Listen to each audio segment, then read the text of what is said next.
بسم الله الرحمن الرحیم. الحمد لله و الصلاة و السلام علی رسول الله و علی آله و اصحابه و من والاه. اما بعد، السلام علیکم و رحمت الله و برکاته. در درس امروز ان شاء الله در رابطه با این که آیا اسلام در آن اعتدال وجود داره یا افراط و تفرید بحث خواهیم کرد. یکی از خوبی های اسلام عزیز اینه که از هر نوع افراط و تفرید و غلو و زیاده روی و کمکاری به دور می باشه، بلکه در اسلام اعتدال و وسطیت وجود داره. وسطیت از وسط گرفته شده. وسط یک چیز یعنی آن قسمتی که در بین دو طرف آن باشه، در وسط باشه، او رو میگن وسط. و بعضی از علما میفهمن الوسط من کل شیء اعدله، اون جایی که از همه عادلانه تر و معتدل تر و اعتدال بیشتری در او وجود داره، او رو وسط میگن، چون که در مختار الصحاح صفحه 740 ذکر شده. و احب الامور الی الله اوسطها، محبوب ترین امور در نزد الله اون است که از همه اعتدال بیشتری در آن وجود داشته باشه. و الله جل جلاله اسلام رو و مسلمان ها رو امت وسط قرار داده. میفرماید و کذالک جعلناکم امه وسطا، ما شما رو یک امت وسط یعنی امتی معتدل و میانه رو قرار دادیم. چرا؟ چون ما مسلمان ها اهل غلو نیستیم، همانطور که مسیحیان اهل غلو و زیاده روی می باشند، تا جایی که حضرت عیسی رو به مقام خدایی رساندن. اتخذوا احبارهم و رهبانهم اربابا من دون الله، اینها علمای خودشان، راهبان خودشان رو به مقام خدایی رساندن. لا تغلو فی دینکم غیر الحق، شما در دینتان زیاده روی نکنید به ناحق. ولا تتبعوا اهواء قوم قد ضلوا من قبل و اضلوا كثيرا، شما پیروی از او گروهی نکنید که هم خودشان گمراه شدن و هم سبب گمراهی دیگران شدن. پس ما مسلمان ها اهل غلو و زیاده روی نیستیم، همانطور که مسیحیان غلو و زیاده روی کردن. و نه هم ما اهل تفریط و کوتاهی هستیم، آنطوری که یهودی ها تفریط کردن، تا جایی نسبت به کتاب الله تفریط رو روا داشتن که کتاب الله رو تبدیل کردن. اشتروا به آیات الله ثمنا قلیلا، آیات الله رو فروختن، در مقابل پول اندکی گرفتن. ولا تشتروا به آیاتی ثمنا قلیلا یحرفون الکلم عن مواضعه، کلمات رو از سر جای آن تحریف میکردن، کم میکردن، زیاد میکردن، تعریف معنایی میکردن. اینجا است که الله ما مسلمان ها رو امت وسط قرار داده که مثل یهودی ها اهل تفریط و کمکاری نیستیم. یهودی ها انبیا رو کشتن. ان الذين كفروا بآيات الله ويقتلون النبيين بغير حق ويقتلون الذين يأمرون بالقسط من الناس، انبیا رو به ناحق کشتن، دعوتگران رو به ناحق کشتن. پس اینا بسیار تفرید کردن نسبت به دین الله جل جلاله. پس ما مسلمان ها نه مثل مسیحیان غالی و افراطی هستیم و نه هم مثل یهودیان تفریطی و کمکار.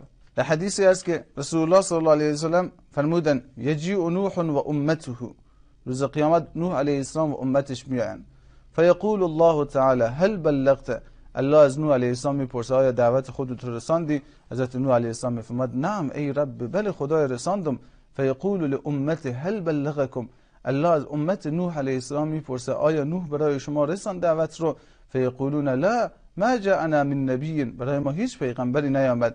اینجا است که برای نوح علیه السلام گفته میشه من یشهد لک، چه کسی برای تو گواهی میده؟ فیقول محمد صلی الله علیه و سلم و امته، رسول الله صلی الله علیه و سلم و امتش برای من گواهی میدن. اینجا است که الله جل جلاله میفرماد و کذالک جعلناکم امه وسطا لتکونوا شهداء علی الناس، ما شما رو امتی معتدل و میانه رو قرار دادیم تا اینکه شما گواه باشید بر مردم و یکون الرسول علیکم شهیدا. اینجا است که امت رسول الله صلی الله علیه و سلم میان میگن بله نوح علیه السلام دعوت رو برای مردم رساند، اما یه قوم نبودن که بپذیرن. و ما در قرآن خواندیم که نوح علیه السلام ولقد ارسلنا نوحا الى قومه فلبث فيهم 1000 سنه الا 50 عاما، 950 سال حضرت نوح علیه السلام دعوت داد اما اینها نپذیرفتن. پس وقتی که امت رسول الله صلی الله علیه و سلم گواهی میدن به نفع نوح علیه السلام، اینجا است که رسول الله صلی الله علیه و سلم گواهی امت خود را تایید میکند و یکون الرسول علیکم شهیدا و پیامبر صلی الله علیه و سلم بالای گواهی مسلمان ها گواهی میده.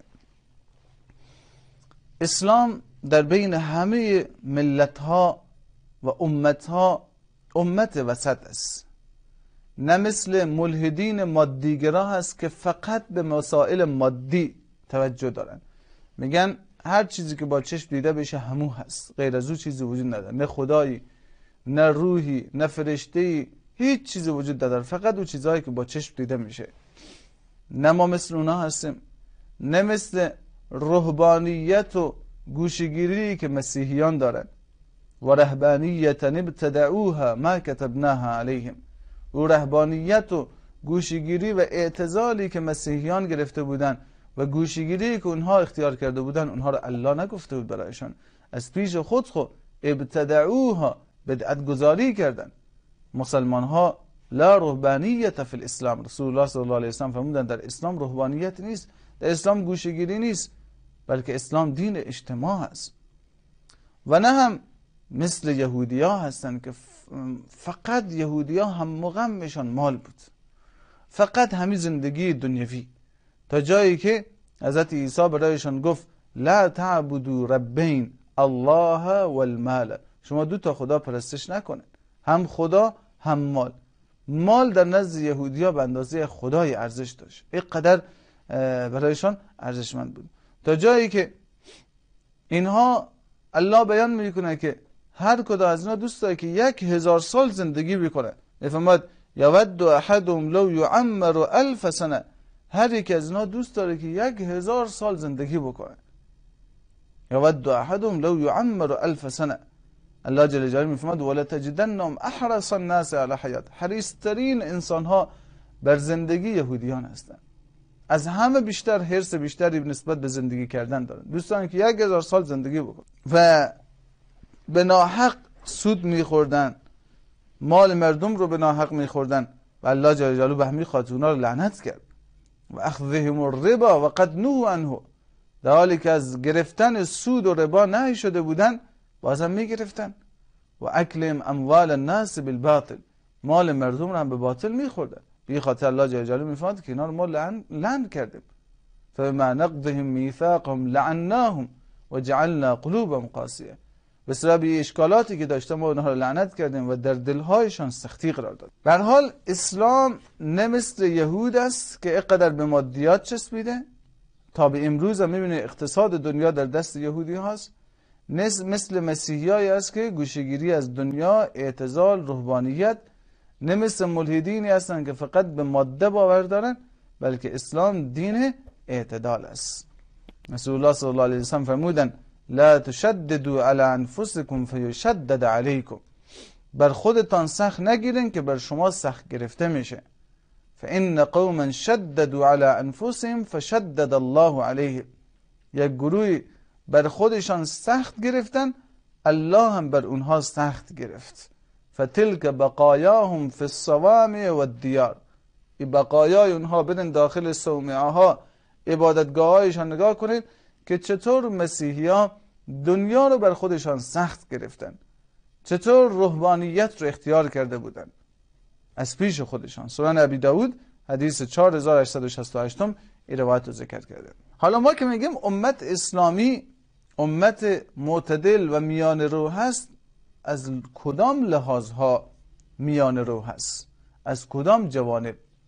در چندین جوانب انشاءالله ما مورد بررسی قرار میدیم. اولا در جانب عقیده امت اسلامی امت وسط است.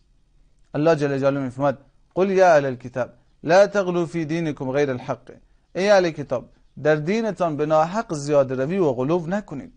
ولا تتبعوا اهواء قوم قد ضلوا من قبل، پیروی از خواهشات و قومی نکنید که قبلا خودشان گمراه شدن.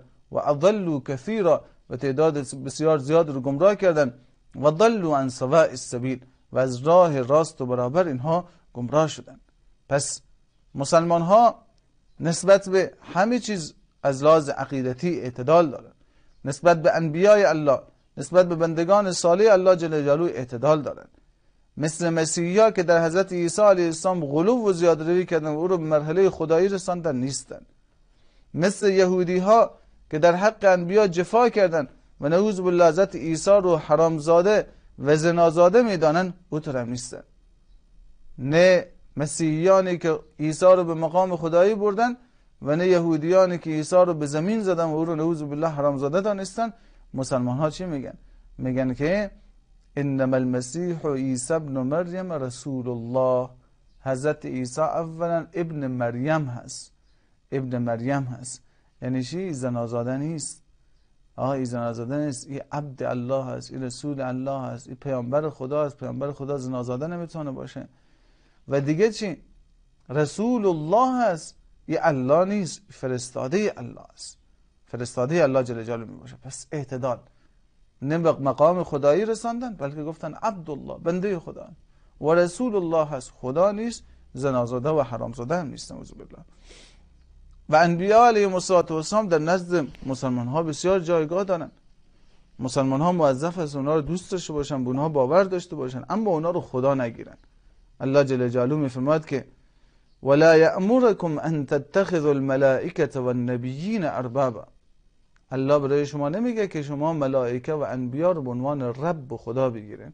نه خیر، انبیا ملائکه همه بندگان خدا هستن، همه اونها آمدن تا خدا رو برای انسان ها معرفی کنن.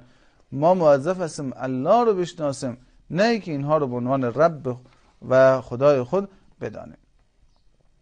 همچنین یهودی ها و مسیحی ها در مورد صفات الله غلو کردن، زیاده روی کردن. به طور مثال یهودی ها برای خدا صفات مخلوق رو میدادن. چی میگفتن؟ ان الله فقیر و نحن اغنیا. یهودی ها میگفتن خدا فقیر شده.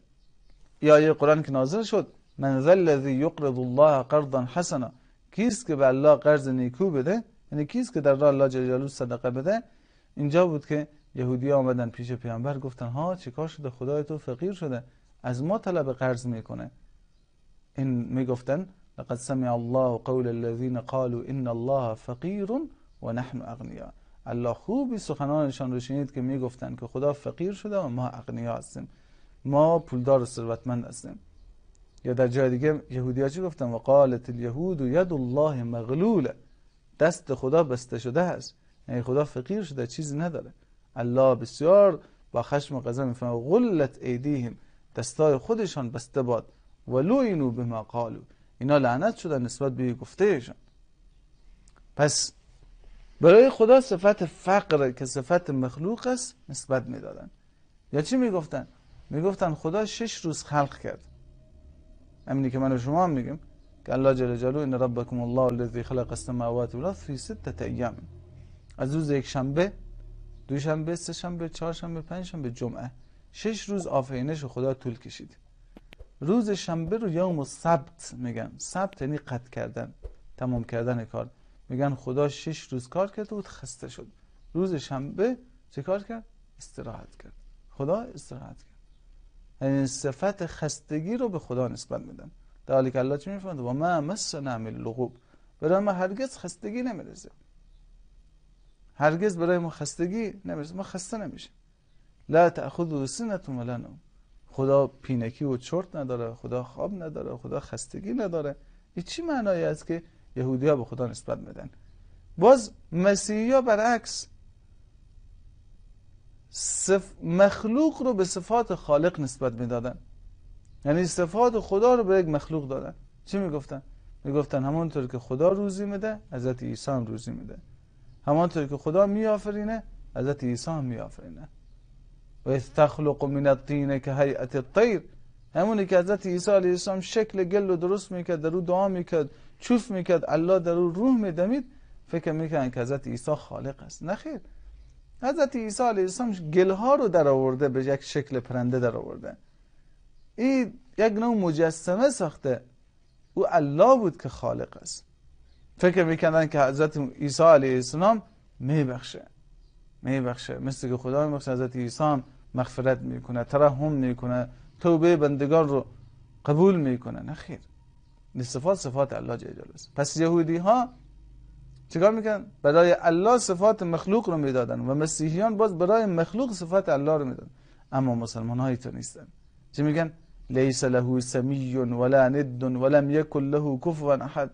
نه خدا مشابه و مثلی در بین مخلوقات داره، نه برای او شریکی است، نه هم کفی است. لیس کمثله شیء، هیچ چیز مانند الله نیست. فانه رب العالمین و خالق کل شیء، پروردگار جهانیان است، خالق همه چیز است.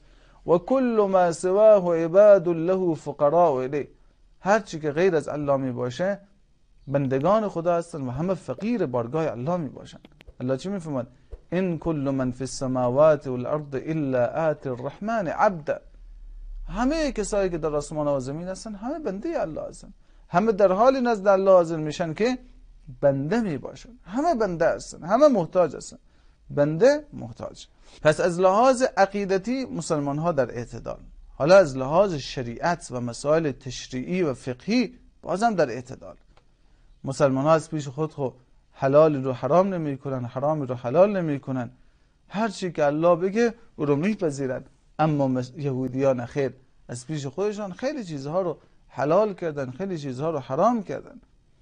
به خاطر است که الله جل جلاله اونا رو لعنت کرد که حرمنا علیهم طیبات احلت لهم. خیلی از پاکیایی که حلال شده بود برایشان اونا خودشان بر خودشان حرام کردن. و وقتی که این کار رو انجام دادن ما هم حلال هایی رو برایشان حرام کردیم. از پیش خود حلال خدا رو حرام و حرام خدا رو حلال میکردن. وقتی که آیه نازل شد اتخذوا احبارهم و رهبانهم اربابا من دون الله، حضرت عدی بن حاتم طایی، فرزند او حاتم طایی سخی مشهور، آمد پیش رسول الله گفت یا رسول الله ما عبدوهم، خدا گفته که اینها احبار و رهبان خودشان رو رب قرار دادن. حضرت عدی آمد گفت نه خیر، ما اونها رو رب قرار ندادیم، ما اونها رو پرستش نکردیم. کی گفته که ما اونها رو خدا قرار دادیم؟ این مسیحی بود که آمده بود مسلمان شده. حضرت رسول صلی الله علیه و سلم فرمودن آیه تو نبود که اگر او احبار و رهبان میگفتن فلان چیز حلال حرام است، شما میگفتن بله حرام است. اگر فلان چیز حرام رو حلال میگفتن، شما میگفتن بله حلال است. آیه تو نبود؟ همین حلال و حرام کردن که کار الله است. اگر کسی غیر از الله بیای چیز رو حلال و حرام بکنه، در حقیقت او کار الله رو انجام داده و این خودش یعنی او رو شما خدا قرار دادن، شما او رو رب قرار دادن. پس این روایت هم نشان میده که اونها از پیش خودشان تحلیل و تحریم میکردن، حلال رو حرام میکردن و حرام رو حلال میکردن، در حالی که در دست خدا هست، در دست کسی غیر از الله جل جلاله نمی باشه. به این خاطر است میبینیم که در شریعت ما خیلی روی تاکید شده که از پیش خود کاری نکنید. 3 نفر آمدن به خانه همسران رسول الله صلی الله علیه وسلم و از رسول الله صلی الله علیه از همسران رسول الله صلی الله علیه وسلم سوال کردن که پیامبر داخل خانه چطور عبادت میکنه. وقتی که زنای پیغمبر گفتن که عبادت پیامبر همین است، خواب میشن، باز بلند میشن، تهجد میخونن، باز دوباره استراحت میکنن، باز به نماز صبح بیدار میشن. این 3 نفر گفتن چقدر کم، پیامبر چقدر کم عبادت میکنه. بعد گفتن که ما کجا و پیامبر کجا؟ خدا خب تمام گناهان پیامبر رو بخشیده، گناهی نداشته که بالفرض داشته باشه، همه رو بخشیده. قد غفر له ما تقدم من ذنبی و ما تأخر. اگه بالفرض گناهی داشته باشه همه بخشیده شده. ما کجا و پیامبر کجا؟ ما خب گناهان ما بخشیده نشده، پس ما باید بیشتر از پیامبر زحمت بکشیم. بعد یکی از اینها گفت اما احدهم قال اما انا فاصلی الليل ابدا، کل شب رو از بعد نماز میخونم، خواب هیچ. یکی دیگه گفت انا اصوم الدهر ولا افطر، کل روزا رو روزه میگیرم، هیچ روز رو افطار نمیکنم.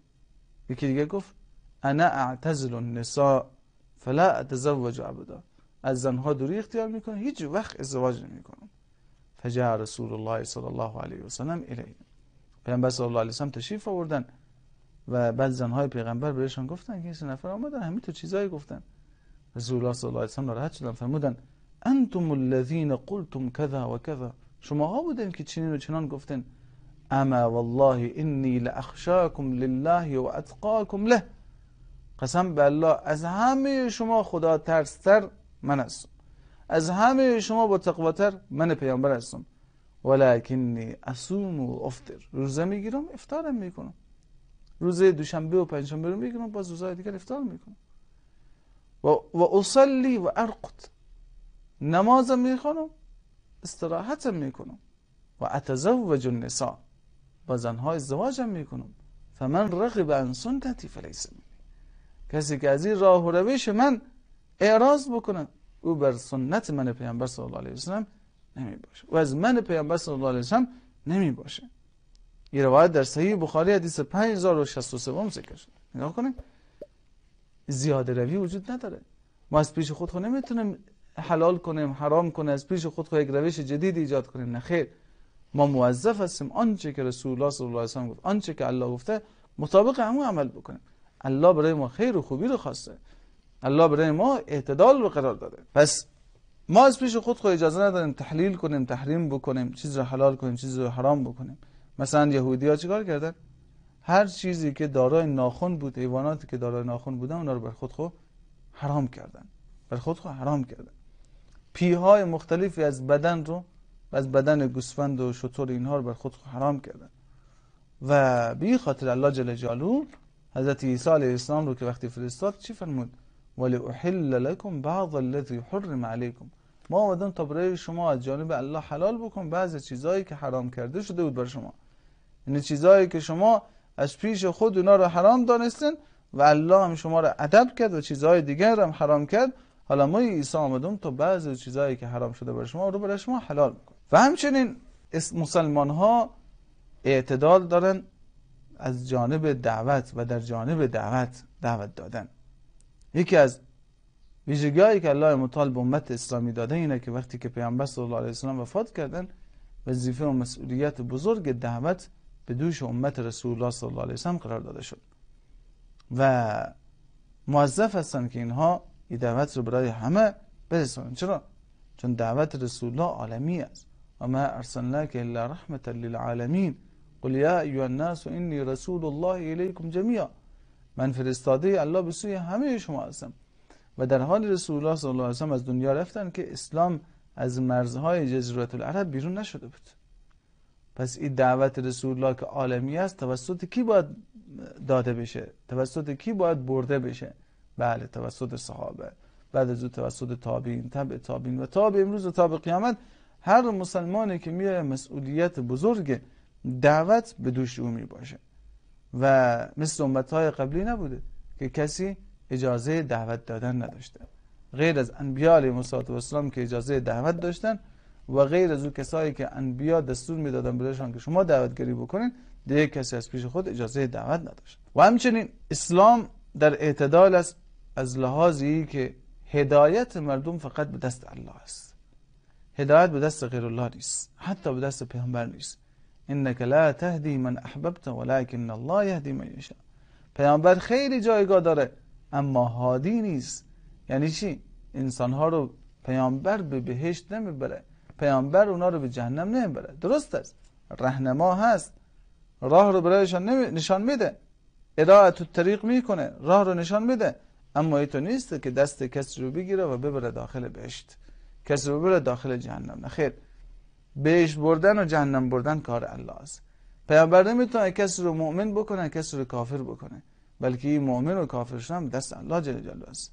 انک لا تهدی من احببت، تو هدایت نمیتونی بکنی کسی رو که دوست داشته باشی، ولکن الله یهدی من یشاء. یا الله است که هر کسی رو که بخواد هدایت میکنه. فان الله یضل من یشاء و یهدی من یشاء. الله هر کسی رو بخواد گمراه میکنه و هر کسی رو که بخواد هدایت میکنه.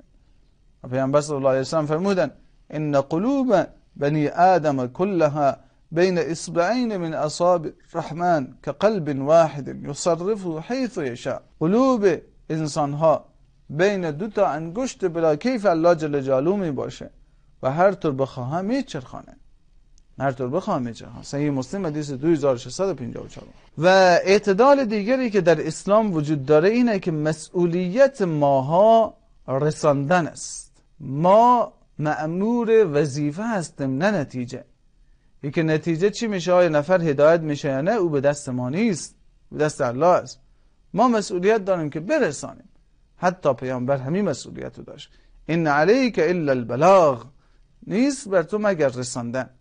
ما موظف هستیم برسانیم بس. و همچنین اعتدال دیگری که در دعوت اسلامی وجود داره اینه که لا اکراه فی الدین، در داخل کردن به دین اجبار و اکراهی نیست. فایده نداره که شما به زور کسی رو ببره مسلمان بکنین. افانت تکره الناس حتی یکونوا مؤمنین. الله پیامبر رو نوعی سرزنش میکنه که آیا تو میخوای مردم رو مجبور بکنی تا که مؤمن باشن؟ این لازم نیست. و همچنین از اعتدال دیگری که در دعوت اسلامی وجود داره اینه که انسان در راه دعوت از وسایلی باید کار بگیره، از حکمت، از موعظه حسنه، پند نیکو و از جدال به طریقه نیکو، چون که الله جل جلاله میفرماد ادعو الى سبیل ربک بالحکمة والموعظة الحسنه وجادلهم بالتي هی احسن. به سوی پروردگار دعوت بده با حکمت، فرزانگی، عقل، دانش و الموعظة الحسنه، با پند نیکو و موعظه نیکو و جادلهم بالتي هی احسن. تو با اونها جدال بکن به طریقی که طریقه نیکوتری می باشه.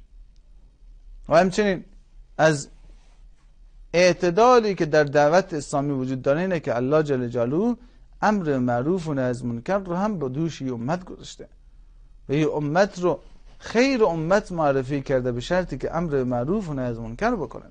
فرموده کنتم خیر امت اخرجت للناس تأمرون بالمعروف و تنهون عن المنکر. شما بهترین امتی هستید که به نفع مردم بیرون شدید و امر معروف و نهی از منکر می‌کنید. و رسول الله صلی الله علیه و سلم می‌بینیم که با اقوال خودشان، با افعال خودشان و با تأکیدات خودشان امر معروف و نهی از منکر کردن. به طور مثال یک شخصی، یک صحابی وضو گرفت، تون تست وضو گرفت و تون نماز خواند. پیامبر صلی الله علیه و سلم رسول کردن بیا، فرمودن ارجع فصلی فانک لم تصلی، برو نماز خود بخوان که تو نماز نخوان. رفت دوباره وضو گرفت نماز، باز آمد، باز پیامبر صلی الله علیه و سلم فرمودن ارجع فصلی فانک لم تصلی، برگرد نماز بخوان که تو نماز نخواندی. باز رفت، مرتبه سوم که آمد، همین که تکرار کردن پیامبر صلی الله علیه و سلم بعضی فرمودن که نماز خواندن اینطور نیست، خوب وضو بگیر، وقتی که خوب وضو گرفتی درست بیست، بعد از او باز قرائت رو درست بخوان، بعد از او باز الله اکبر بگو، به رکوع که رفتی خوب اعتدال داشته باش، بعد از او بلند شو در قیام خوب اعتدال داشته باش، باز در سجده اعتدال داشته باش. بعد این شد نماز، این شد نماز. ببینیم پیامبر صلی الله علیه و سلم میتونستن مرتبه اول بگن که برو تو نماز بخوان، اما 3 بار رفت و آمد، 3 بار رفت و آمد. چرا؟ یک درس بسیار بزرگی برای خود او باشه که فراموش نکنه و برای دوربریای رسول الله صلی الله علیه و سلم، برای صحابه هم باشه. پس پیامبر صلی الله علیه و سلم با یه عملکرد خودشان در حقیقت امر به معروف و نهی از منکر کردن. چقدر زیبا امر به معروف کردن، نهی از منکر کردن. در روایت دیگر آمده که یک صحابی سر نماز صحبت کرد، بعد از رسول الله صلی الله علیه و سلم یا بعد از نماز صحبت کرد، بعضی باز بقیه متوجه شدن، بعضی گفت که شما چی شده که به سمت تو نگاه میکنه سر نماز؟ بعضی همه خندیدن. بعضی رسول الله ابتدای اسلام بود، رسول الله صلی الله علیه و سلم فرمودن ان هذه الصلاه ما يصلح فيها شيء من كلام الناس. این نماز شایستگی نداره که شما داخل نماز حرف بزنید. این روایت در صحیح مسلم حدیث 537 ذکر شده. یه صحابی دیگر آمد،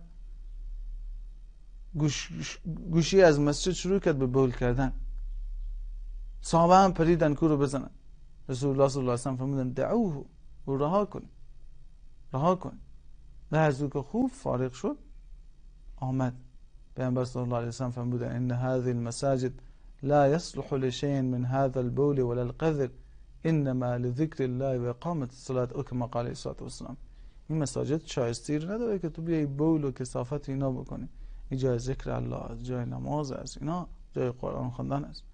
بعضی اینه که چقدر این اعرابی که از بیابان آمده بود چقدر این متأثر میشه از اخلاق پیامبر، از اخلاق پیامبر چقدر متأثر میشه، میگه اللهم ارحمنی وارحم محمدا، خدا مرم رحم کن، محمد رو هم رحم کن صلی الله علیه وسلم، ولا ترحم احدا سوانا، غیر از ما هیچ کس دیگر رحم نکن. بعد رسول الله صلی الله علیه وسلم فرمودن نه لقد ضیقت واسعا، تو یک چیز بسیار فراخی رو تو تنگ کردی. و رحمت الله که بسیار بزرگه تو این داخل کوزه آوردی. رحمت الله فراخ است. ان رحمتی وسعت کل شیء. تو رحمت بزرگ و فراخ الله رو آوردی کوچک کردی که فقط ما و پیامبر رو همه رو بگو خدا همه رحم کنه. پس این که پیامبر صلی الله علیه و سلم با اخلاق و رفتار خودشان چطور دعوت دادن، چطور امر معروف و نهی از منکر کردن. و همچنین در اسلام اعتدال است به نسبت حقوق انسان، به نسبت حقوق انسان. اسلام برای انسان حقوقی قائل شده، برای اینها حق قائل شده. می‌بینه که حق رأی، حق تعبیر، آزادی بیان، مشارکت در اجتماع، حق ملکیت، شما میتون مالک چیزی بشین، حق کرامت، هر انسانی کرامت خود داره، حریت و تدین، هر انسانی آزاد است که دین خود رو انتخاب بکنه. آزادی که در اسلام هست مقید می باشه، مثل آزادی مطلق العنانی که در غرب هست نه. در غرب هر کس هر کاری بخواه بکنه ولو که حقوق انسانهای دیگر رو پایمال بکنه، ضایع بکنه، اما خود آزاد میدانه. اینطور نیست، بلکه در اسلام آزادی شخص مقید است. مقید به چی است؟ تو آزاد هستی، هر کاری که میخوای بکن، به شرطی که مخالف ضوابط شرعی نباشه، مخالف قوانین شرعی نباشه.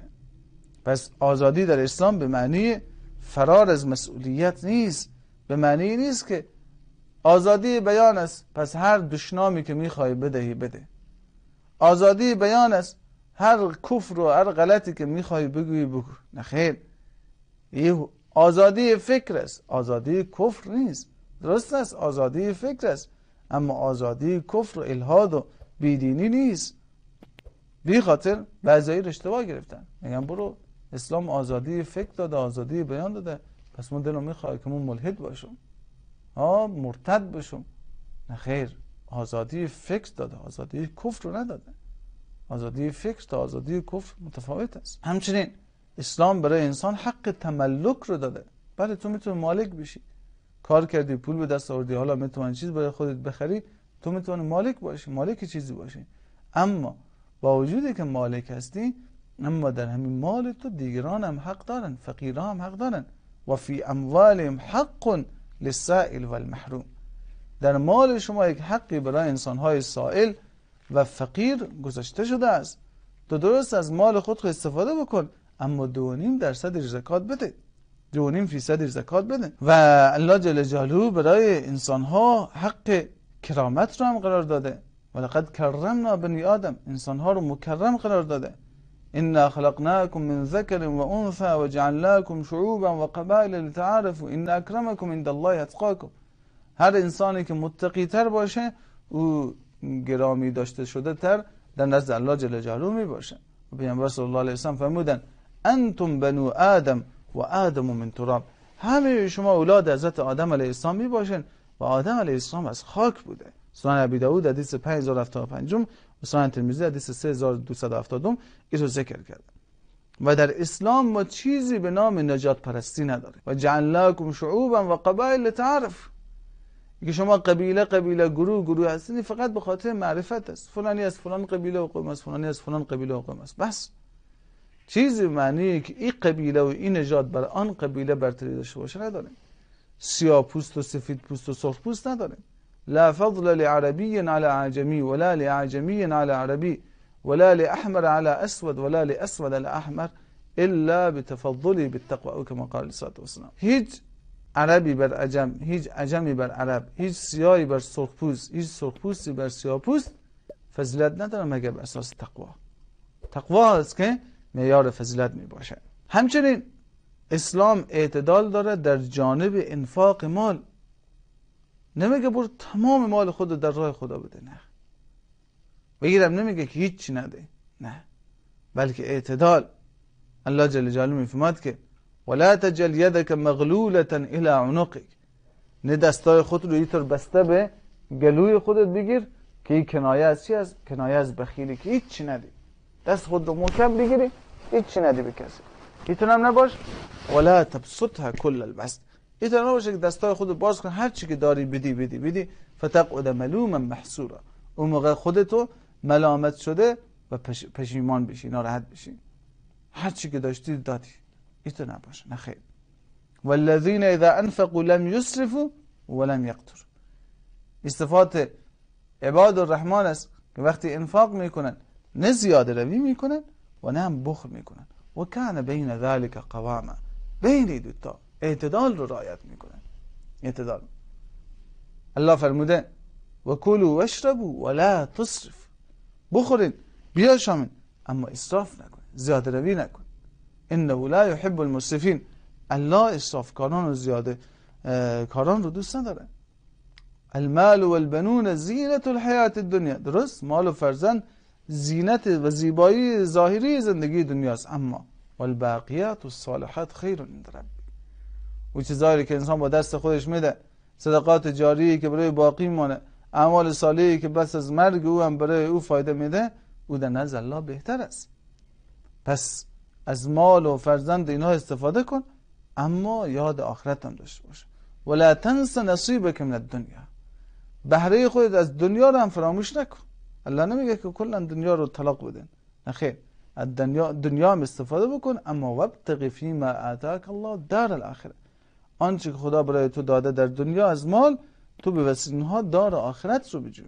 این پول رو پولی کن برای رسیدن به آخرت. پول رو پول کن، از این پول خودت مصرف کن برای که به آخرت خودت برسی. و میبینیم که سعد بن ابی وقاص رضی الله تعالی عنه وقتی که بیمار میشه، پیامبر به عیادتش میرن. بعد حضرت سعد میفرماد که یا رسول الله، تو میبینی که من بیمار شدم، احتمال داره که در این بیماری بمیرم و ما خیلی مالدار هستم و غیر از یک دختر که دارم از ما میراث میبره، هیچ کس دیگه از ما میراث نمیبره. آیا یا رسول الله اجازه است که مال خود رو 3 حصه کنم، 2 حصه رو در راه خدا خیرات بکنم، آیا اجازه است؟ فرمودن لا، نه خیر، اجازه نیست. گفتن یا رسول الله اجازه است که نصف مال خود رو در راه الله صدقه بدم؟ فرمودن لا. بعد از رسول الله صلی الله علیه و سلم فرمودن الثلث، تو فقط اجازه داری که 1/3 مال خودت رو در راه خدا صدقه بدی. و الثلث کبیر، در روایت دیگه کثیر، هم 1/3 هم خیلی است، 1/3 هم خیلی است. بعد رسول الله صلی الله علیه و سلم فرمودن ای که تو بمیری در حالی که ورثه تو غنی باشن، این بهتر از این است که اینها رو تو بمیری در حالی که ورثه تو بسیار فقیر باشن و برن پیش مردم دست به گدایی دراز بکنن. و فرمودن که هر نفقی که تو برای خانواده خودت میکنی، هر مصرفی که میکنی، به شرطی که رضایت الله رو مد نظر داشته باشی، الله برای تو اجر و پاداش میده. حتی ما تجعل فی امرأتک، حتی لقمه‌ای که تو به دهان خانم خود و همسر خود میگذاری، الله در مقابل هم برای تو اجر و مزد و پاداش نصیب میکنه. صحیح بخاری حدیث 1295 و صحیح مسلم حدیث 1628 روایت ذکر کرد. پس میبینه اعتدال است، زیاده روی نیست.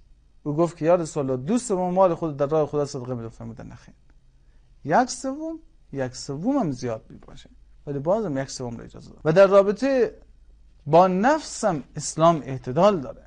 در رابطه با نفس هم اسلام اعتدال داره. لا یکلف الله نفسا الا وسعها، الله هیچ نفس رو مکلف نمیکنه مگر به اندازه وسع و توانش.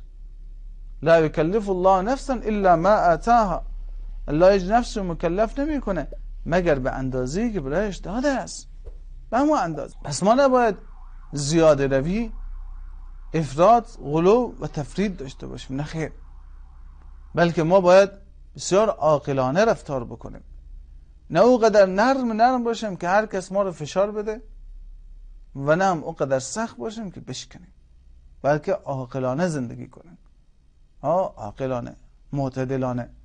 رسول الله صلی الله علیه و سلم فرمودن لیس الشدید بالسرعه انما الشدید الذي یملک نفسه عند الغضب. پهلوانی در این نیست که تو کسی رو به زمین بزنی، بلکه شدید و قوی واقعی کسی است که در وقتی که غضبناک میشه کنترل خودش رو از دست نده. صحیح بخاری حدیث 6114، صحیح مسلم حدیث 2609. پس برای مسلمان، برای انسان بسیار مناسب است که اعتدال رو رعایت بکنه. تواضع داشته باشه، تکبر نداشته باشه. واخفض جناحک لمن اتبعک من المؤمنین، تو بال تواضع خود رو پهن بکن برای پیروان مؤمن خودت. متکبرانه روی زمین راه نرو، لا تمشی فی الارض مرحا، متکبرانه راه نرو. واقصد فی مشیک، در راه رفتن خودت اعتدال رو رعایت کن. واغضض من صوتک، صدای خودت پایین بیار. ان انکر الاصوات لصوت الحمیر، در جای میفرماید که حدیث رسول الله صلی الله علیه و سلم است ان الله اوحى الی ان تواضعوا، الله به سوی من وحی کرده که تواضع کنید. حتی لا یفخر احد علی احد، هیچ کس نباید بالای کسی دیگر فخر فروشی کنه. ولا یبغی احد علی احد، هیچ کس نباید بالای یکی دیگر بغاوت و سرکشی بکنه.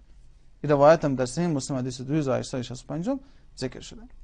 و همچنین اسلام اعتدال داره در جانب شهادت و گواهی دادن و در جانب حکم کردن. کونوا قوامین بالقسط شهداء لله ولو علی انفسکم او الوالدین والاقربین، شما بر پادارندگان عدالت باشین، شما گواهی به خاطر الله بدین، هرچند که به ضرر خود شما باشه، به ضرر پدر و مادر شما باشه، به ضرر نزدیکان شما باشه، بازم شما باید چیکار کنین؟ گواهی بدین، به خاطر الله گواهی بدین، ولو که به ضرر خودتون می باشه، ولو که به ضرر پدر و مادر خود می باشه، گواهی دروغ نباید بدین. ولا یجرمنکم شنآن قوم علی الا تعدلوا اعدلوا هو اقرب للتقوى، مبادا که دشمنی با یک قومی شما رو وادار بکنه که عدالت رو برقرار نکنه. اعدلوا، عدالت بکنین، هو اقرب للتقوى، این به تقوا نزدیکتر می باشه. و اذا قلتم فعدلوا ولو کان ذا قربى، هرگاه که سخن رو میگن عادلانه بگن، عدالت بکنن، هرچند که به ضرر نزدیک شما باشه، این سخن شما به ضرر یکی از نزدیکان شما باشه. ان الله یأمر بالعدل والاحسان، الله امر کرده که عدالت بکنن. و اذا حکمتم بین الناس ان تحکموا بالعدل، عدل خود یعنی چی؟ یعنی میان روی، یعنی حق رو به صاحب حق دادن. الله فرموده که هر موقع بین مردم حکم و فیصله میکردن، حکم و فیصله عادلانه بکنن. قل امر ربی بالقسط، پروردگار من دستور داده که عدالت رو برقرار بکن. فحکم بین الناس بالحق، بین مردم بر اساس حق و حقیقت تو فیصله بکن. پس تا اینجا خواندیم که اسلام دین وسطیت است، دینی است که در روی اعتدال رعایت شده. و گفتم که اعتدال از لحاظهای مختلف، اعتدال از لحاظ در شهادت و حکم، اعتدال در باره نفس، اعتدال در انفاق مال، اعتدال در حقوق انسان، اعتدال در جانب دعوت، اعتدال در جانب عمل، اعتدال در جانب عقیده و در از لحاظهای مختلف اسلام دین اعتدال می باشه. سبحان ربک رب العزت عما یصفون و سلام علی المرسلین الحمدلله رب العالمین. صلی الله و سلم و بارک علی سیدنا محمد.